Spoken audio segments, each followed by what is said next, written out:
Hello, everyone, and welcome in once again to the Behind the Bench Coaches Show. Thanks for joining us here. A little rainy one out here in Columbus, and this week, no boom boom. Instead, we got Reg Croop, player assistant coach for the River Dragons, and then Carter Shinkaruk joining us here this week. Carter, thanks for coming on. Thanks for having me. Appreciate you being here. And you know what, guys? I'm glad we're here. We made it through the raindrops. I did see a little old man loading animals into a boat 2x2 in a parking lot, but I think we're all right. So see how that goes for a while.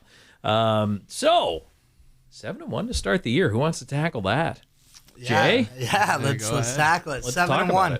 Yeah, no, I think personally, I think a lot of the guys think 8-0 is where we should be at. Kind of threw a game away out in Baton Rouge to open the series last time we went there.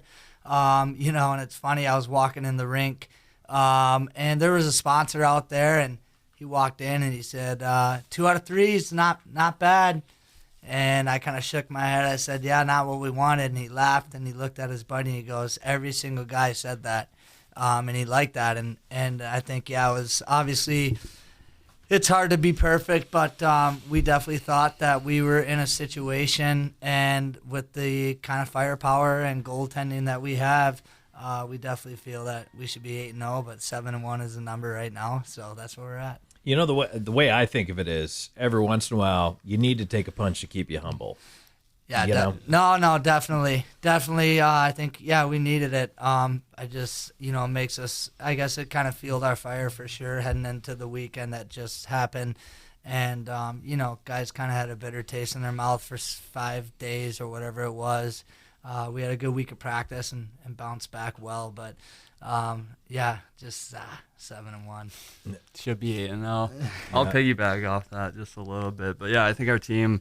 I mean, we have guys that play in the league and are good pros and have played on good teams, and I think the expectation for us is to win every game. And with the roster that we have this year, when we were on, what did we win 3 in a row? We were saying we're going 56-0, right? So Nice. Hopefully it's 55-1. But we strive for perfection. We want 3 of 3 or 2-2, whatever it is, and we got the roster to do it. And that's when we fall a little short, like that one game. It kind of it was not a whole lot of happy faces, rightfully so. But it's just the expectation that in the standard that we set for ourselves to win every game. Just like I said, we got the roster to do it, so there's no reason not to. It's kind of like when somebody scores a goal in the first game of the year. They're like, he's on pace for 82 goals this year, or you score 2, you're on pace for 164. You're going to go through those moments where you get your ups and downs. But Mississippi this weekend, I mean, first of all, it's got to be nice to see somebody else, right? For sure, 100%. Yeah. I mean, Baton Rouge, like playing the same team 6 times in a row I can't even remember when the first game was, but it's mid-November and we're finally playing a home game and we're finally playing someone else. So I find when it's good to build the rivalries, but after a while you almost get buddy-buddy because you're sick and tired of seeing them. So nice to face someone else and kind of hack-whack and hit some other boys out there. So got another opponent this week. So we're looking forward just to keep the train rolling. There certainly was a little bit of hacking and whacking and slashing, if you will, out there. And Jay, I know you had to jump in one of these. Talk to us about what happened in that particular instance. Oh just the way I play is, you kind of know when you're out there, guys that want to fight and not want to do it and whatever. Sometimes guys get roped into one or whatever, but from what I could see, in my eyes, I look up and Hunter Bersani is not wanting to have to do with Pinkowski at all, and he wouldn't let him go. So I felt like, me as a teammate and the way I am, I don't really care who it is. If you're going after our teammate, I'm going to come after you the best I can. And sometimes they might kick the crap out of me, but at least they know if they, mess with somebody on our team while I'm on the ice, then, I'm going to be coming at them, whether it's with a stick or a fist or whatever it is. So that was really it. I mean, nothing crazy happened, but that's just kind of the way I play. I like sticking up for my teammates, and I think a lot of our teammates a lot of our guys are like that. I think it just happened to be me on the ice at that time, and kind of on the back check when the play was going up ice. So, But yeah, I think I think almost everyone in our locker room, if not everyone's doing that. And again, I don't think a lot of guys were up the ice already, and right time, right place. Yeah, right, yeah. So, but that's we all got each other's back here in Columbus, and if you're challenging one, you're challenging the whole team. So that's just the way we roll. I feel like it's interesting. A word that I've noticed Boomer uses a lot so far this year. He didn't really use last year, but he's talking about things that are infectious. So if one guy dumps a puck in, like he talks about J-Mac dumping a puck in, and then next thing you know, Lane King's dumping a puck in, and then so those things are infectious. But also I think plays like that, when you stick up for your teammates, those are infectious as well, and all in a good way, right? I mean, oh yeah, definitely. No, and it is. I say contagious. Hitting, shooting, dumping the puck. We definitely have a team that somebody makes the right play or makes the right decision, guys feed off it, and the next thing you know, everyone's doing it. We definitely have that type of team, and we're pretty tight knit. I played on a team with Petro. We lost 9 games the whole year, won the championship, and this room is very similar to that room I was involved with in Carolina, and I haven't felt that since Carolina. So I think we got a special locker room, and all that stuff kind of gets going around, and guys feed off it. And now you got a chance to finally be at home a little bit. You did start on the road, which is not the worst thing for team chemistry, right? I mean, you like starting on the road with that many? Maybe not that many, but do you like starting on the road? Personally, I don't mind it. It's kind of nice to get acclimated to your rink and your fans right away. But when you're on the road, it's just the boys. Like, it's just you and the team and staff and whatnot, and you only have one mission, one goal in mind, and that's to win the game that you're about to play. When you start on the road or at home, you're dealing with the fans, you're dealing with the game day production, you're wanting to put on a show. There's a lot more elements that come into a home game, especially starting on home. There's a bit more pressure.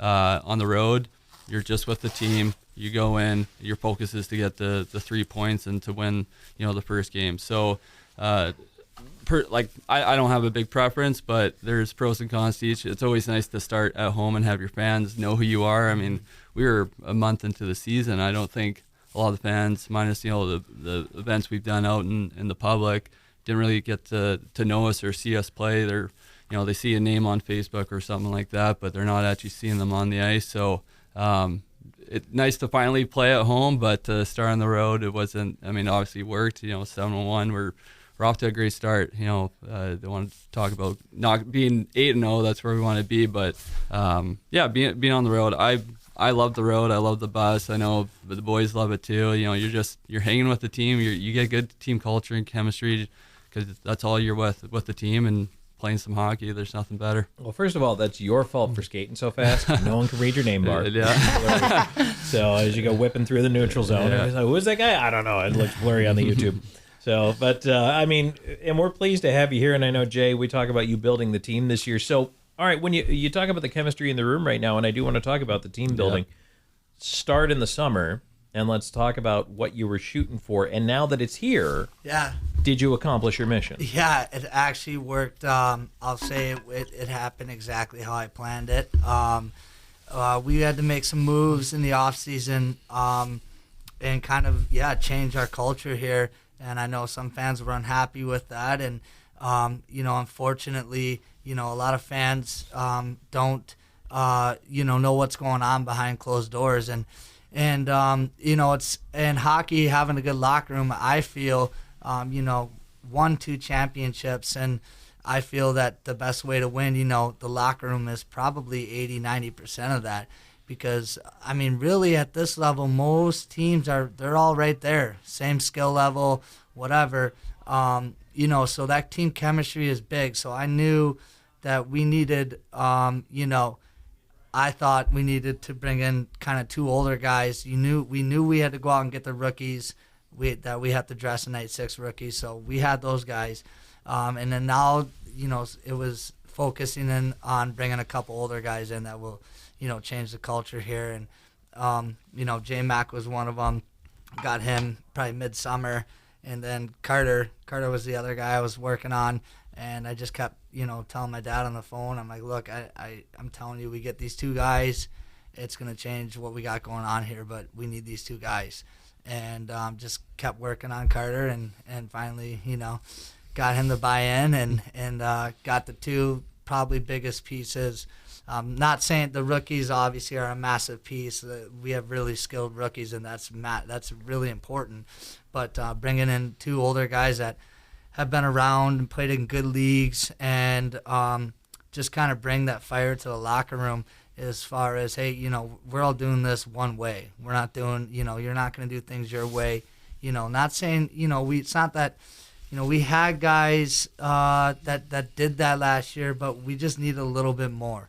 And, and so it's changed everything, that we have going on here. And again, it was, we had to make some tough decisions because we had to move some guys on, and, it's tough in minor league hockey when you have fan favorites and stuff getting moved because, again, they don't know what's going on.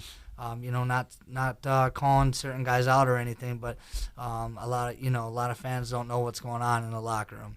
And so, and again, you don't want to go out there and tell people, this and this, but, just trusting the process. And we've always been, last year was the first time our program hasn't been in the final game of the year. So trust the process and, trusting our coaching staff and the guys that we have here.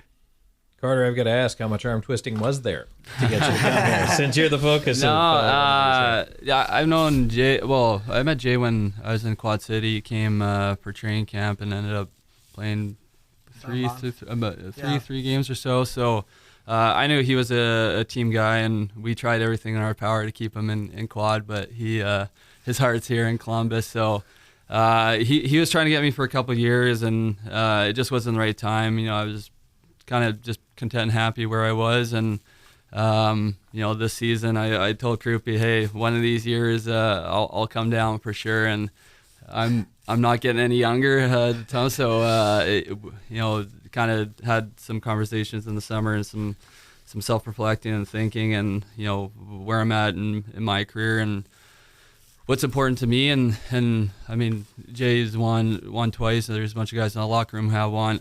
I haven't won yet, so that's probably the biggest reason I came down here. Is I knew Columbus is going to be good every single year that they're in the league, and the last couple of years they were right there. And it takes a team, but adding some of myself with experience, I like to think that it helps. So yeah, a lot of pros and perks of playing in Columbus, and I did my due diligence, and I asked some guys who played in on the team in the years past, who were from the team last year. So they had nothing but great things to say, and just the decision so far, I'm just ecstatic that I made, and it's been smooth sailing, and I've loved every minute since I've been here. All right. Well, that's a good spot for us to grab a break. We will do just that. Come on back and join us. There's more of the Behind the Bench Coaches Show on the way. Welcome back on the Behind the Bench Coaches Show. Tom Callahan here with you. Thank you for joining me this week. Carter Shinkaruk is our player guest. Jay Croop is here with us, filling in for Boom Boom Bechard on a bit of a rainy Tuesday, but that's all right. We made it here anyway. We're all good. We're winning. We're happy, right? That's right. Things are going well. So I told you guys in the break I was going to throw you a curveball. So this year, and fans, you may have noticed, we try to talk about a couple of different topics out there. All right, this one kind of comes up here now and again. Hockey in the South has gone through its phases. It's exploded. It's contracted. It seems like it's growing again. Does Atlanta get an NHL team again? Honestly, I don't think that they should. No, I think their East Coast market is too good there. I think the NHL knows that because they're affiliated. So I'm sure they keep an eye on it. Yeah, it's 32 all the way up and down now from ECHL. Yeah, so they need more teams in Canada. They put one in Quebec City. They're doing pre-season in Quebec City. The Quebec City, you put 2 teams in Toronto easily. Right. Somewhere up in Canada. I'm always going to advocate for more teams up in Canada, being Canadian. Yeah, but, and they need a cup desperately. So obviously a couple more odds for that. As long as it's not Vancouver Canucks, I'll be happy. But any of the other teams, I'll be glad that they do win. We're going to come back to that because you have a cousin Yeah. who plays, interestingly, for the Canucks. I want to come back and talk about that. For sure. But so I have a buddy of mine who's a events manager. I met him when I was in Nashville, but now he tours around with different companies and everything. Of all the arenas he's been in North America and some South America, he says the one in Quebec City is hands down the best arena he has ever been in. Any venue, anywhere. Huh. So Has he been to the Chicago? yes. He says that is the best Have arena you been in it? I've never. I don't even know what I've it's. not been to it. No. But that's coming from him and me knowing his background. That's a mind-blowing statement. Crazy. So he is a big fan of that arena. Yeah, well, they're doing That's half the preseason equation. games there. Half the equation is like, can the market sustain it? Right. And do they have the venue for it? So if they have the venue and they already have the market, I like to see it within 5 years, a team be in Quebec City for sure. The thing, the Canadian TV deal is obviously worth a lot more than the American TV deal. Yeah. But today's NHL is not, and I hate to say it, if you're a season ticket holder at the NHL level and you're listening to this, you're not keeping that team afloat. The corporate dollars are. Right. Here, our season ticket holders are keeping this team afloat. The people who buy tickets and come out to see our games, yes, along with the partners. But at that level, it's all the corporate dollars. It's a TV sponsorship. It's the corporate sponsorships. It's the tickets at the gate, the concession. It's nice, but that doesn't pay the big bills. You need the big TSN or Sportsnet up in, or if it's TNT in the States or something like that. That's what pays the bills and allows teams to be in these markets, right? So. You know who's got the craziest setup? We all know the NFL is king. They make sick money from their TV deal. Yeah. This is 10 years ago when I was, actually it might be longer than that now because it was when I was at ESPN Nashville, but a study came out. ESPN did a study and they shared it with all their stations. And one of my takeaways from that was every NFL team could play a full season of football, never sell a single ticket, and still make a profit. Crazy. That was 10 or 15 years ago. So it's not like revenues have gone down for the NFL. Right. I know hockey's not there, but I mean, being in the right markets. Okay, so here's the other thing. Right now they're at 32. Things are balanced. Do you go 33, 34, or do you have to go to 36? That's a good question. I think it has to be an even number. They could, but if they did 34, what's the downside of doing that? Well, you'd 36? you'd have one team with less divisions. Kind of like we do now. Yeah. You have one with 5, one with 6. Yeah. The NHL would have to have one with 9, one with 8. True. They'll figure it out. Yeah. It's not the end of the world. Paid to do that, right? Well, they do. Sure. I mean, they do. But at 4 more markets, I don't even know what the 4 would be. Like if that's a lot of new. City. Well, Houston, Kansas City, Quebec City, and then Atlanta.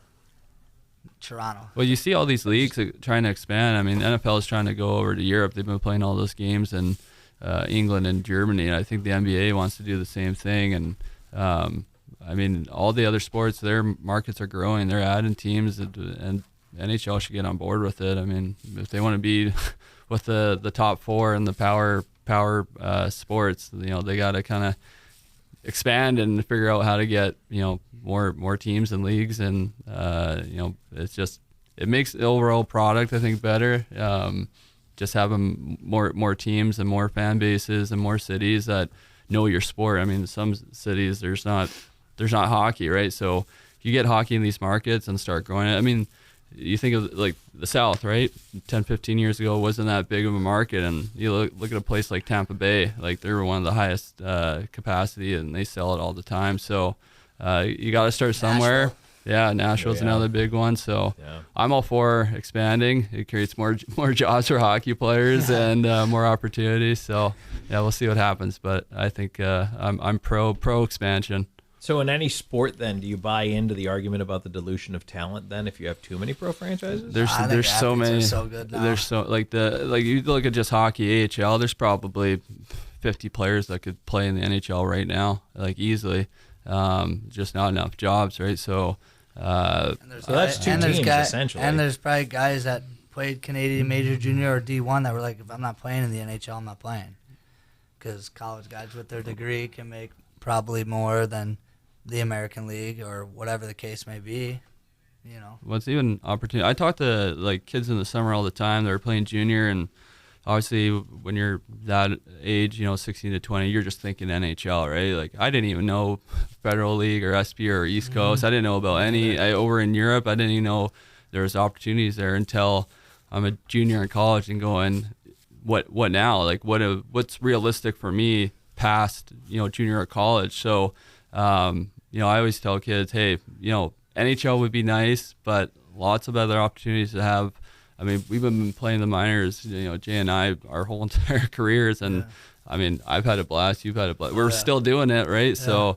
So, just because it's not NHL or, NFL, NBA are a little bit different because, I mean, there's really not too many opportunities, but in hockey, there's plenty of other opportunities besides the NHL to kind of live the lifestyle and play the sport that you love and, get paid and just keep living the dream, for lack of a better term. So yeah. And I know some guys do look to go overseas. It's not for everybody. It can be a total culture shock depending on where you go. But I did my first year. It was pros and cons. Like it was cool to live in a different country and. So where did you go? I was in Budapest in the Hungarian leagues. Budapest. Yeah, crazy. So, well, this isn't a great story by any means, but like every summer you train with a group of guys, usually when you're growing up, and the season ends and guys come back to the gym and you're, how was the season? Where'd you play? How'd you do? And this one guy, he goes, oh, I played in Budapest. I was like, no, seriously, man, like where did you play? He goes, Budapest.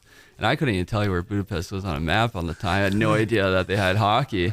And then you fast forward 1 year and I'm playing in that league. So it was awesome. Budapest, I mean, over 2 million people there. I mean, Europe's just an awesome place, lots of culture, lots of history. And, to play hockey there was pretty cool. Different from like Germany or Sweden where a lot of people speak English. In Budapest, not a lot of people speak English. So I was constantly using Google Translator, was my best friend over there easily. But even signing up for a bank account, I mean, it's all in Hungarian, or I think it's Bechard is the language there.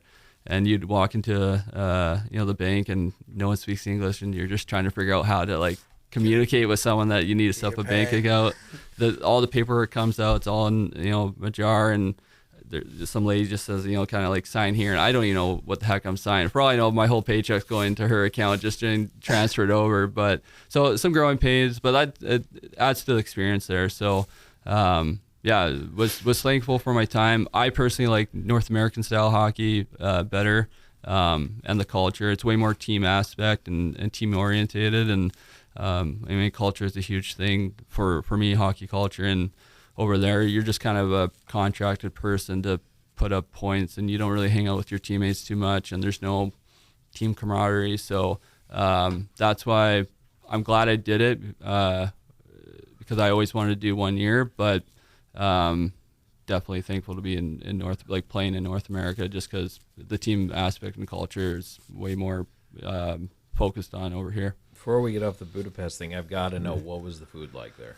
Yeah, it wasn't bad. It wasn't great. We had 3 meals. Yeah. No, again, not a great story, but we got free lunch at this one restaurant, and all it was a piece of paper with 5 things, and we had no idea what they were. Pointing. Yeah, like me and my buddy, we just literally point. We'll try this, and there was a couple times they'd bring the meal out, and we were like, no, not today. And we just walk somewhere else, and most of the time it's fine. I mean, I'm not a picky eater at all. Food's food. I'll eat anything, but I think North American food is just a safer bet for the palate. And not entirely sure what that is. Yeah, some mystery meals for sure, but I'm still here. You are still here, so it couldn't have been too bad. No. Interesting. All right. So, Jay, did you ever play or even entertain maybe going over? No, it's not. I have a phobia of going over to Europe, and really, I'm a picky eater. I like the locker room. Yeah. No, I'm not passionate at all. It's not my cup of tea. See, and you're one of those guys, right? Yeah, You'd be exploring all the North American options. Yeah. So but there is hockey all over the world. I think sometimes fans don't think about that either. It's like guys have options, they have choices, so you end up coming to Columbus or not. Right.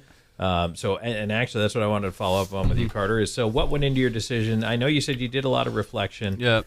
Where you're at and talk about, the winning culture that is around Columbus. Every year they got a chance. I mean, was that really the majority of the decision? Were there any other factors? No, that was, the weather's obviously nice, but not, I played in northern markets or even Budapest. It gets cold over there.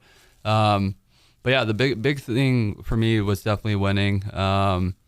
Just talking to guys, they said good culture. They treat their players well. And you talk to any player at any level who's, your first 2 years, you're kind of you're going through it. You're kind of getting the short end of the stick. And, once you get to year 3 to 4 or 5, you're getting a little bit more comfortable with the pro game and establishing yourself. And, you just want to get taken care of. They take care of their players really well here.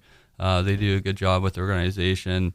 There's a lot of factors. The biggest one, though, to answer your question, was the winning. Like I'm chasing a ring. Like I want mine. I know other guys want multiple, and there's guys who haven't won. It's not just me who hasn't won, but for me to go down, get treated well, be a part of a good culture, win a lot of games. The weather doesn't hurt us all. It's just it checks off pretty much every single box for myself. There wasn't anything that I said, I'm sacrificing by coming to Columbus. And I understand I've played in the SP and the coast and stuff like that. I played in the Fed before. Me, I don't care where I play. If I'm winning games, having fun with good people, that's why you play for their experiences. And the experience here has so far been a positive one, and I have no doubt that's going to be the constant theme throughout the year. And I'm sure a lot of the boys can say that as well. All right, let's grab a break, and we will come right back with more here in just a moment. Jay Croop and Carter Shinkaruk here on the Behind the Bench Coaches Show. Welcome back on the Behind the Bench Coaches Show. Tom Callahan here with you. This week's player guest is Carter Shinkaruk, and Jay Croop is over here as well, filling in for Boom Boom Bechard this week. And all right, fellas, we went off in the weeds a little bit there for a little while, which is never a bad thing. But I do want to talk about Carolina coming up here this weekend. First of all, it is the first family 4-pack game. It's Kissin' 99.3, our sister station here on 106.9 Really Rocks, and Chick-fil-A Midland.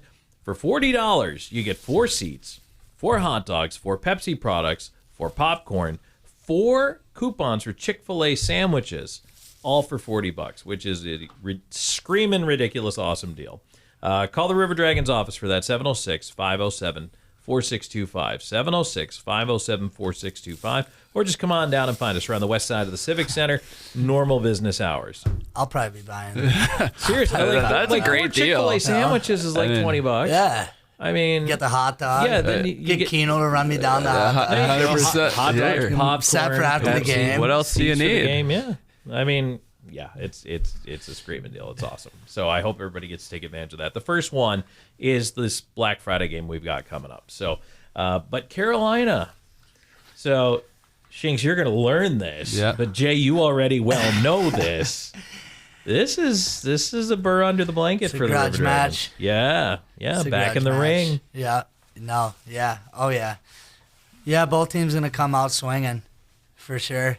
It's Literally and figuratively. Yeah. It's it's time. It's time to get that going again. Boomer kind of expressed, and because he's not here, I'll just share this because I'm sure he would say it again if we got into this topic. But the TV show will be on Thursday night, 7 p.m. Don't miss that on CTN, Channel 16 Christian Television Network. However, he didn't pull any punches about his distaste for Carolina, the way they played the game in the past, that kind of put the stick in your side but don't answer the call. Not a fan of that, and certainly that's not the way Boomer played the game himself when he was playing out there. But how do you handle an opponent like that? You want me to take it? Take it. Yeah. With the, and haven't been a part of the rivalry in the years past. I played Carolina, I think, when I was in Danbury and Elmira. So different when it's a rivalry just compared to when you play them for the second of 3 times in a season. But it'll be fun. It's something that I've heard about and I'm looking forward to being a part of. And when a team's kind of like that, I mean, first off, you got to worry about winning the hockey game, right? You got to come focused to play and not just turn into a gong show, even though sometimes, playing a team like that, it does. But, maybe Kirby, you were better off answering this one. I know my mentality is like, I'm not worried about them. And I know when a lot of people say that, it comes back to bite them in the butt. But we're such a good team that we can just beat them on the on the scoreboard, and we have the team toughness. And I know we talked about it earlier on the show of, it's not just one or two guys that are just always answering the bell. It's when there's a scrum, you put your body in the scrum. You just be kind of a soldier in the fight, and you get your teammates back, and we kind of have to keep your head on a swivel. But worry about winning the game and scoring some goals, and then if guys are taking liberties, then you deal with that. But just kind of sticking to game plans and not to keep it super generic by any means. But our focus point, I think, is winning, beating them on the scoreboard, then just turn into a full out brawl. Even though with rivalries that does happen, right? So if we have to beat them on the scoreboard and on the ice, with fists or whatever it is, so be it. But I think all the boys are just looking forward to playing an opponent and nothing against the teams that we played so far. Carolina is tip their cap. They're a better team than a lot of teams in the league, and we'll have to bring our A game. And if we do that, we'll come out successful. And whatever happens, I don't think anyone on our team's going to back down from anything. And we got that team mentality and that team toughness that it doesn't matter who the opponent is or who's doing what, we'll answer the bell and do what we have to do just to get the job done. And Jay, you start at home with these guys. It's home and home this weekend, but Friday night is here in Columbus. Yeah, no, I mean, a lot has changed over the years between us and Carolina. I think both teams are trying to win hockey games. Obviously, things get heated, but they have a new coach in there. I've played against him. He knows what's going on. Smart coach. He's there to win hockey games, and I know we are. So, I think it's going to be physical, fast hockey, and it could get chippy, but I don't think anyone's on both teams are looking for that. I think everyone's looking to get 3 points. And this is a team that has weapons, the Thunderbirds, right? I mean, you look at Gus Ford run away with the scoring race last year. I mean, the guy was just always putting the puck in the net every time you turn around. Like, how do you go about the business of shutting down a team with those kinds of weapons? Yeah. I mean, we're a puck possession team, so don't give the puck up. Can't score without it. Play physical, play mean. It gets old when you're getting cross-checked and hit every shift. And, this league likes to let us play a little bit, so take advantage of it and, just be tough to play against. It gets old. 60 minutes in, I got to see him again tomorrow. Just stick to our systems, move the puck, be fast, do things for the purpose, and, we'll be all right. Yeah. Well, I know you're fast, so you got that down. But So no, seriously, the puck. Yeah, I bring it up because, I mean, you were probably the best skater at this level going on right now, so take the compliment there. Sure. But, I mean, so what does that mean to you then within the flow of the game as far as, okay, is it pucks in deep, forwards going in? We were actually breaking down the forecheck a little bit earlier today, but on the defensive side of things, Carter, talk to us a little bit about your mentality going into that matchup. Yeah, like I try to prepare the same way. It doesn't matter if we're playing, a top opponent or a weaker one. It's you try to be consistent with your game, and obviously my skating ability is my biggest attribute. So just kind of possess the puck, try to get it north. If it's skating it myself or if it's giving it to a forward, and with the skating ability, I feel like I can take time and space away from a lot of guys and kind of be all over the ice. I probably play a little bit more offensive than I need to and spend more time, deep in the offensive zone. 'Cause I used to be a forward, right? So old habits die hard. So but for me, it's just closing time and space, possessing the puck, kind of baiting guys in, and making them bite and stuff like that. But it doesn't matter if we're playing Baton Rouge or Carolina or Binghamton. I don't know if we play them this year though, but it doesn't matter the team. It's just try to play and playing this game for a while and kind of learn from your mistakes but also have figured a couple things out throughout the year. So I'm not worried about Carolina, just because I know if our team is playing to the potential that it should and hopefully will on Friday, we'll have they got some firepower, but I think we got more firepower, and we'll just make their night as hard and long as we possibly can. And we just got good players who play good hockey, night in and night out, and it's going to be the same this Friday. And if I can just lean into that point and use it to sell tickets, I mean, it's exciting.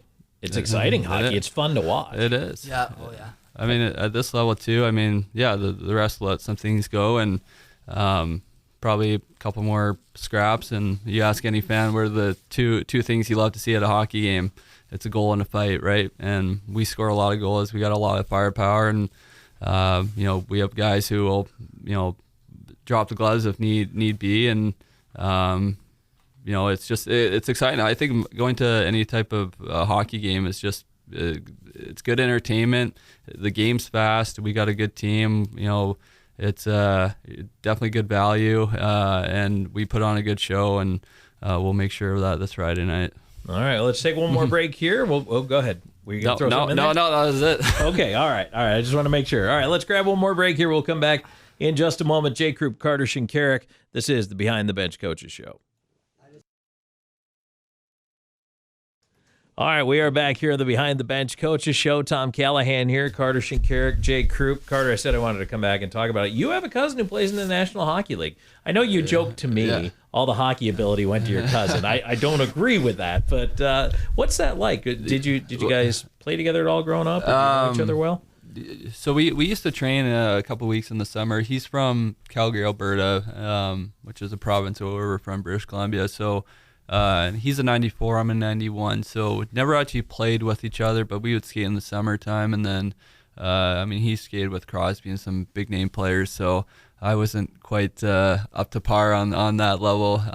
But yeah, he got drafted first round by the Canucks in 2014, and then I think he played 7 or 8 games there, and then got traded to Calgary, to his hometown, played another 7 or 8 games, and then bounced around the AHL a little bit. I think he got traded to Montreal and Carolina, but played in the AHL for those 2 teams, and then went over to Europe, played in KHL for a couple of years. I know he did a cup of coffee in Sweden, and I think he just signed within the month in Germany in that Dell League. So he's a phenomenal player, and might have a River Dragon jersey. Yeah.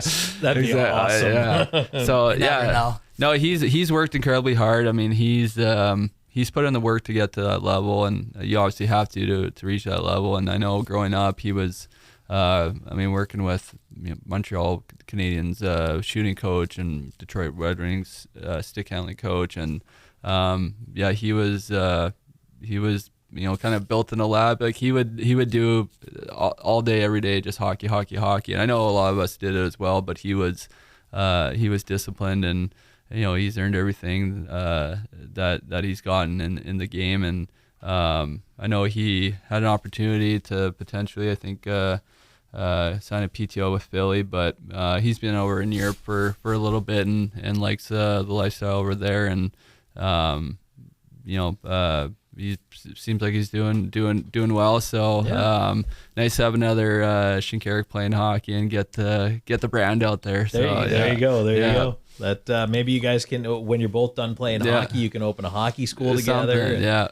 You know, that was in works at one point, but it would be nice to play like one game with him. So yeah, Croopy, I'll give you his number, make some phone calls in the office. Hey man, make it happen. Make it happen. So is that where your distaste for the Canucks comes from? I just got no. I think my old man hates the Canucks as well. Probably, okay. So they were super successful. You know, they went to the finals, Game 7, 2011, and. I just wasn't a fan of the players, and I think the Sedins are unbelievable hockey talent. I got a lot of respect for them as players, and they do a lot of work in the community, which is awesome. But to me, they're just not like playoff guys. They had Lapierre, they had I think Rafi Torres. They just had guys who did their job well. I just didn't like the makeup of the roster. When they were, Naslin, Bertuzzi, Morrison, Joe Bonoski, I didn't mind them, and they are getting better this year. They're off to an incredible start this year, and Jammer is a big Canucks fan, so anything that he likes, I like to go after him for. Yeah, so nice. Stick the needle. But it's just Canucks fans. I'm proud to be from like Vancouver area, and I love BC and Vancouver, but Canucks fans, I just don't think they're the most educated sport fan base out there. They're saying at one time, trade the Sedins for Crosby and Ovechkin, and back in the day, and you're like, what are you talking about? Like they just I don't know. Maybe it's a bit of an ongoing joke, but if Canucks ever win a cup, it will be too many times in my opinion. So nice. No. That all right. Well, that's a pretty darn good explanation. I appreciate that. So, all right, guys, I know you've got to run. We're going to let you go here, but just before we do, I know it's American Thanksgiving this week, so I don't know if you wanted to send a message to the fans or anything you wanted to say and give thanks for anything. Feel free. Happy Thanksgiving, everyone. Thanks for all the support you guys give us, and we'll see you Friday night. I think you said it well. No, just I think all the boys are just thankful for the support. I mean, we got a great fan base, and even the Booster Club. Everyone involved has been awesome, and hopefully everyone has a safe and enjoyable Thanksgiving. I'll give a quick shout out to my parents as well. I know it's Canadian Thanksgiving. It's not, or it's American. They're Canadian, but they'll have a couple pieces of turkey. No, it's been awesome. Hopefully everyone has a safe, enjoyable Thanksgiving. 100%. All right, guys, thanks for joining us. Appreciate you being Absolutely. here. All right. That's Carter Shinkaruk and Jay Croop joining us here on the Behind the Bench Coaches Show. We'll take one more break and wrap it up in just a moment. And we are back to wrap things up here on the Behind the Bench Coaches Show. My thanks to both Carter Shinkaruk and the one and only Jay Croop stopping by this week to check things out with us here. And Boom Boom will be back next week, in case you were wondering where he was this week. But Coach Bechard will be back. And it's always nice to get a little bit different take on things and have a look, have a listen, see what's going on in and around the league. A couple of league notes I did want to bring up. From the FPHL's Department of Player Safety, Joe Pace was suspended one game for his actions after Saturday night's game for a spearing incident. Also, River Dragons forward Alex Basie has a one-game suspension. And I know that's being appealed currently. We'll see how that all comes down, River Dragons fans. But if it stands, Basie would end up missing Friday night's game against the Carolina Thunderbirds if it is not overturned. So did want to bring that out there. Also, the Elmira River Sharks defenseman Austin Pickford suspended for 2 games after an altercation on Saturday night. But I just thought that was worth bringing up to keep everybody in the loop. The player safety suspensions announced by the FPHL on the league website a little bit earlier on, just to keep you all in the loop. And again, I want to remind everybody that the first family 4-pack of the season, the 4-pack dates that are coming up here, really looking forward to having everybody come out for those games because, number one, they're all on great nights. But number two, what's amazing about it is just the value in those 4-pack nights. So again, it's $40 for the Chick-fil-A Midland Kissin' 99.3 family 4-pack. It gets you 4 tickets to the game, 4 hot dogs, 4 popcorn, 4 Pepsi products, and 4 coupons for free Chick-fil-A sandwiches. So over $100 value for just $40. Now, the dates for those games, this November 24th, which is Black Friday, And by the way, we will have Black Friday deals for River Dragons merch at the game. You have to come to the game. At the game, we will have deals, River Dragons merch for Black Friday shopping. Also, at ourdragonsmerch.com, we now have gift cards. So they are digital gift cards, just heads up on that. But we have digital gift cards now at ourdragonsmerch.com. So the family 4-pack dates, November 24th, December 16th, which is our ugly sweater and teddy bear toss night. Bring your friends. Let's sell this game out. Let's hit 10,000 bears this year. December 16th is a family 4-pack night. January 13th is Hockey is for Everyone night. February 10th is Youth Hockey night. March 16th, Faith and Family night. And then April 13th is our final home game of the year, Fan Appreciation night. You can pick up your family 4-packs right now by calling well, not right now, the office is closed. During normal business hours, call the River Dragons at 706-507-4625. That's 507-4625. And you can also come visit us. Why not? Come on in, say hello. We are in the Columbus Civic Center on the west side of the building, between the main arena and the practice ice rink. And you can come in anytime during normal business hours to pick up your family 4-pack. So we hope to see you there. Don't forget the River Dragons also have a couple of other things coming up here that we want to let you know about. Our next Eat with the River Dragons event at Applebee's on Airport Thruway, Thursday, November 30th at 5 p.m. Great chance to meet the team, get pictures and autographs, and check out the new holiday combos starting at just $13.99 for a limited time. Come eat with the River Dragons at Applebee's on Airport Thruway, Thursday, November 30th at 5 p.m. On the 29th, which is a Wednesday, we will be at Chick-fil-A Midland. So great family 4-pack sponsor, and also a chance for you to meet the River Dragons out there and get yourself some Chick-fil-A at the same time. So we look forward to having you out there. So that's on the 29th. If you're more out towards the Midland area, we'll be at Chick-fil-A Midland 5 to 7 on that Wednesday night. And then Thursday, if you're on the airport side of town, Airport Thruway on Thursday, November 30th at 5 p.m. as well. Just want to make sure that everybody knows we're trying to work our way around town and be everywhere we possibly can to see, to meet, to greet, and we appreciate you being here. Thank you so much for being just a part of the River Dragons community. We really, truly appreciate it and are thankful. I'm thankful for all of you listening in, for all of you who are a part of River Dragons hockey, and the opportunity to be here to bring you these shows, bring you these games. And I know, again, it is American Thanksgiving. I know we have some Canadian listeners over the internet, and of course, you know, the family and friends of players who come from Canada. They celebrated in October. We celebrate in November, but no matter what, it is a good time to pause, reflect, and express gratitude. And that's really what it's about. So thank you for everybody being here. We appreciate it. And we will talk to you again next week on the Behind the Bench Coaches Show. And again, my thanks to Carter Shinkaruk and Jay Croop for being here. If you missed anything on the show tonight, we do release the show as a podcast towards the end of the week. That'll be on our YouTube page, which is youtube.com/@Columbus River Dragons. That's it for the Behind the Bench Coaches Show. This is Tom Callahan wishing you a happy Thanksgiving.